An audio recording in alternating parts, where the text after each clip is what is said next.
trigonometric and inverse functions differentiation. So we have the generalized rule.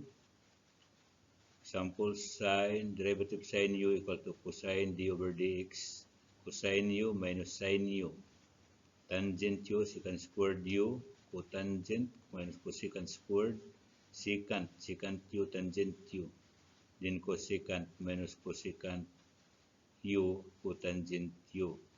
For the inverse functions, you have this following: arc sine u, square root of u prime over square root of 1 minus u prime. So we have several examples on this one. So we'll take up this. Number 1, example, differentiate y equals to sine bx. Your solution would be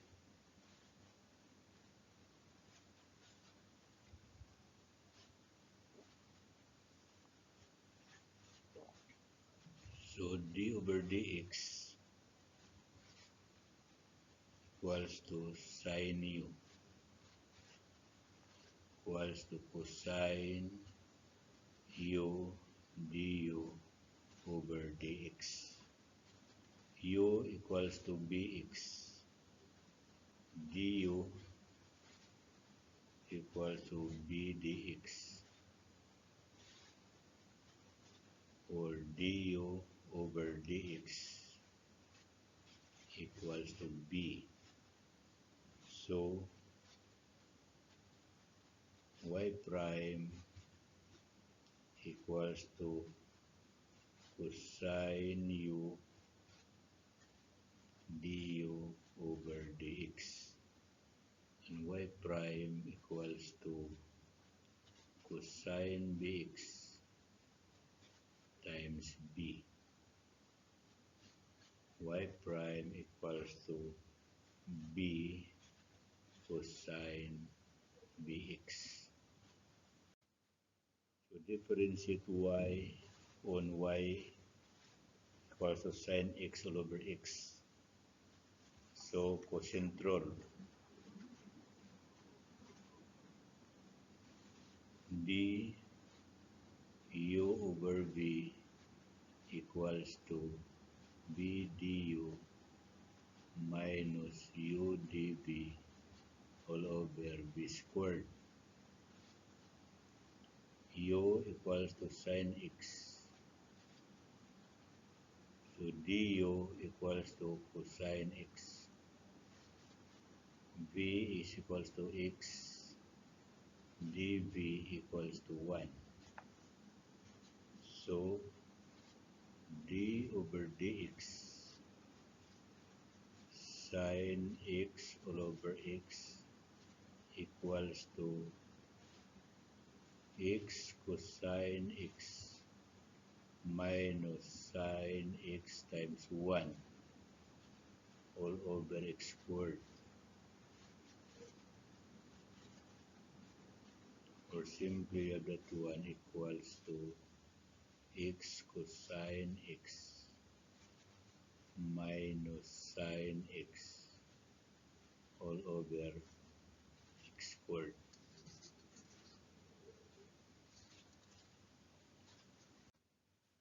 So differentiate y equal to 4 cotangent 3 minus 2x. So equals to y prime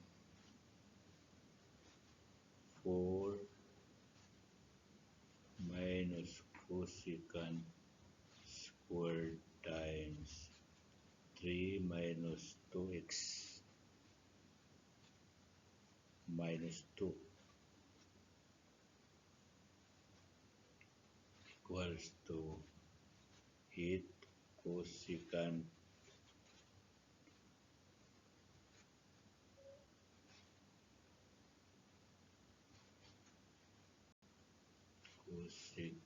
squared 3 minus 2x.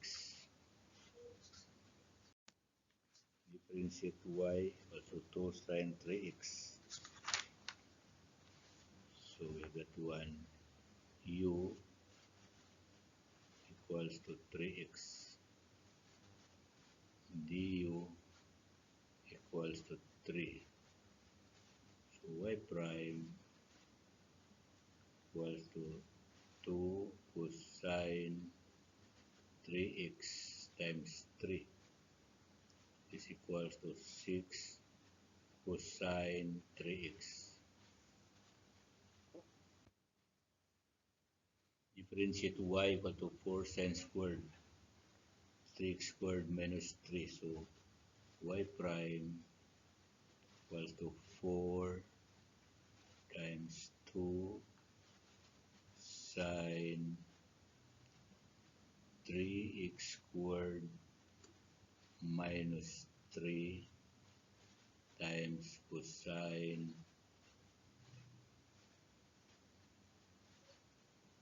3x squared minus 3.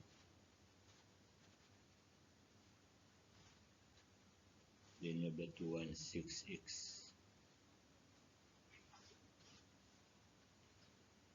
or y prime equals to 48x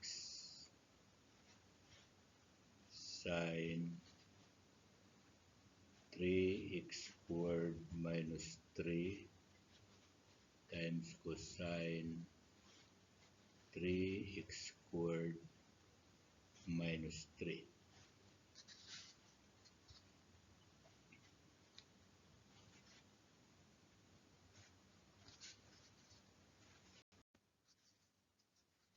Differentiate y arc tangent x. You have that one d over dx arc tangent u equals to 1 all over 1 plus u squared du over dx. It is equals to 1 all over 1 plus x squared.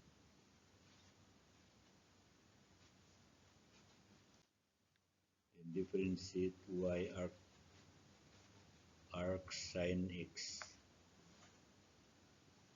all over x. So this one solution, this one is arc sine x pala. Arc secant 1 over x.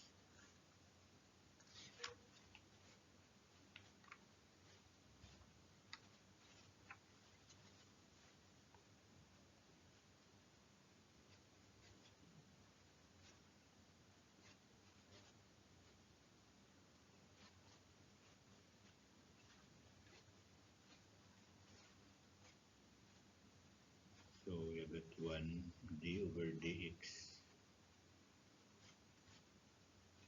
arc secant u equals to 1 all over u times u squared minus 1 power 1 half du over dx,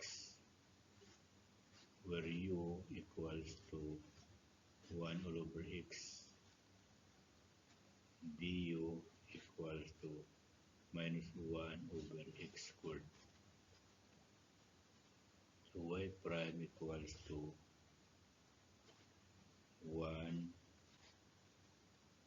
over 1 over x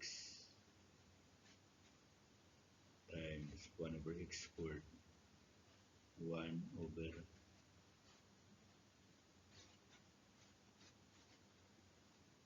1 over x squared minus 1 half times 1 minus 1 over x squared, equivalent to minus 1 over 1 minus x squared to the power 1 half.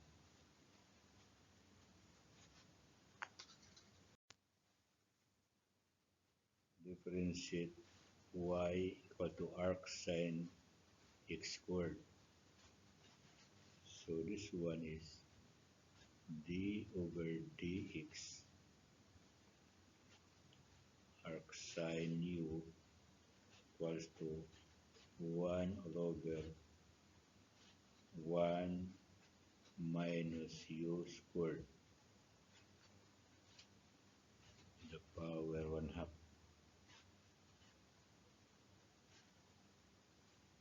in du over dx, where u equals to x squared, du over dx equals to 2x. So y prime equals to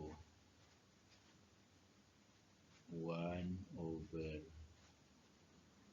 1 minus x4 to the power 1 half, then times 2x equivalent to 2x all over 1 minus x to the power 4